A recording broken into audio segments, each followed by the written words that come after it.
Assalamualaikum warahmatullahi wabarakatuh. Perkenalkan, nama saya Afa Mudasiri Sofwa dari UI Maulana Malik Ibrahim Malang. Nah, di sini saya akan mendongeng tentang Timun Mas. Selamat menonton.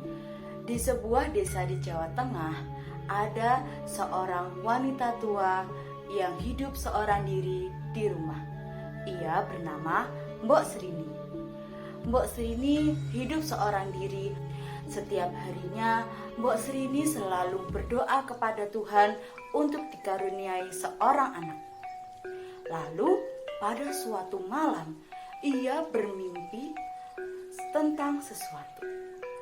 Ia didatangi oleh seorang raksasa besar di dalam mimpinya. Raksasa itu menyuruh Mbok Srini untuk mengambil bungkusan di belakang pohon besar yang ada di depan rumah Mbok Srini. Kemudian di pagi harinya Mbok Srini pun ragu-ragu berjalan menghampiri pohon besar yang ada di depan rumahnya, persis seperti yang dikatakan oleh raksasa di dalam mimpinya. Lalu Mbok Srini pun terkejut dan kecewa ketika melihat hanya ada satu biji mentimun yang ada di belakang pohon besar itu. Kemudian Mbok Srini pun tidak jadi mengambilnya.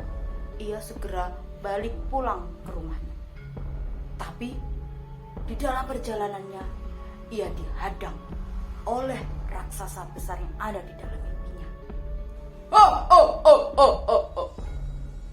Mbok Srini, jika kamu ingin mempunyai anak, maka kamu harus menanam biji mentimun itu. Tapi dengan satu syarat.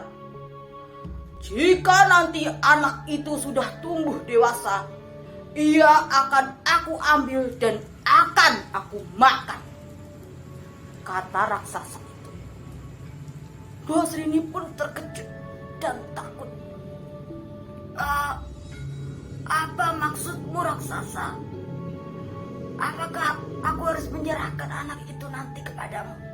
Ya, kamu harus memberikan anak itu ketika dewasa. Baiklah, aku akan menurutimu. Mbok Srini pun segera menanam biji mentimun itu di belakang rumahnya. Ia merawat biji mentimun itu dengan kasih sayang. Hari demi hari, bulan demi bulan. Biji mentimun itu sudah tumbuh menjadi timun yang sangat besar berwarna kuning keemasan. Dan Mbok Srini pun segera membelah biji mentimun itu. Betapa terkejutnya dia ketika melihat biji mentimun itu berisi bayi perempuan yang sangat cantik. Mbok Srini pun memberikan nama Timun Mas. Hari demi hari, bulan demi bulan, Timun Mas pun tumbuh menjadi seorang gadis yang sangat cantik dan penurut. Namun, pada suatu malam, Mbok Srini bermimpi lagi. Ia bermimpi didatangi raksasa itu.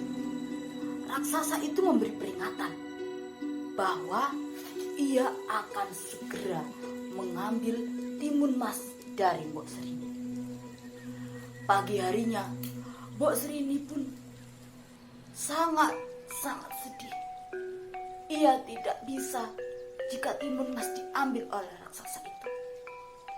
Ia pun segera mencari cara bagaimana agar raksasa itu tidak mengambil timun emas dari dirinya. Ia mempunyai ide. Ia segera berjalan menuju bukit yang ada di hutan. Ia mendatangi seorang petapa. Dan ia bercerita kepada petapa itu bagaimana kondisinya. Petapa itu memberikan 4 bungkusan kepada Mbok Srini. 4 bungkusan itu berisi biji mentimun, jarum, garam, dan terasi. Kemudian Mbok Srini pun pulang ke rumah dengan perasaan lega. Beberapa hari kemudian datanglah raksasa itu. Mbak Srini, Timun Mas, di mana kalian? Aku tidak sabar ingin memakan Timun Mas sekarang juga. Mendengar hal itu, Mbak Srini segera menyuruh Timun Mas untuk berlari ke dalam hutan. Melihat itu, raksasa pun segera berlari mengejar Timun Mas ke dalam hutan. Hei Timun Mas, walaupun kamu berlari ke ujung dunia sekalipun, kamu akan kutangkap dan kumakan. Kata raksasa itu. Timun Mas segera berlari terbiri-biri. Ia terlalu capek dan melemparkan bungkusan pertama dari pertapa itu. Bungkusan itu berisi biji mentimun. Biji mentimun berubah menjadi ladang timun yang sangat luas. Dan batang-batang timun itu melilit kaki raksasa. Tapi raksasa tidak menyerah. Ia segera melepaskan lilitan itu dan terus mengejar Timun Mas.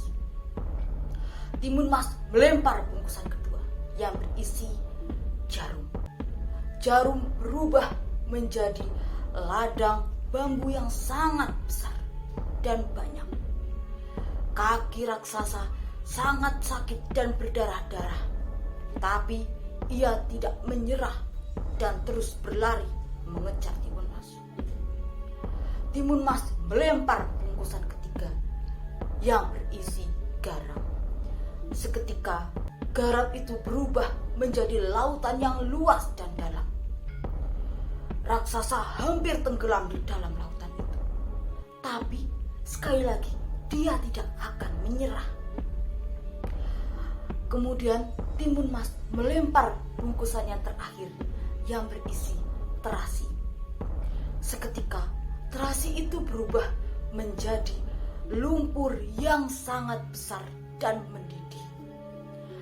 Kaki raksasa itu masuk ke dalam lumpur dan melepuh karena sangat panas dan mendidih. Raksasa ternyata mati di dalam lumpur itu karena kakinya sangat melepuh. Mbak Srini pun menangis bahagia bersama Timun Mas. Dan mereka pun hidup bahagia bersama dan tentram sampai akhir hayat. Sekian, terima kasih.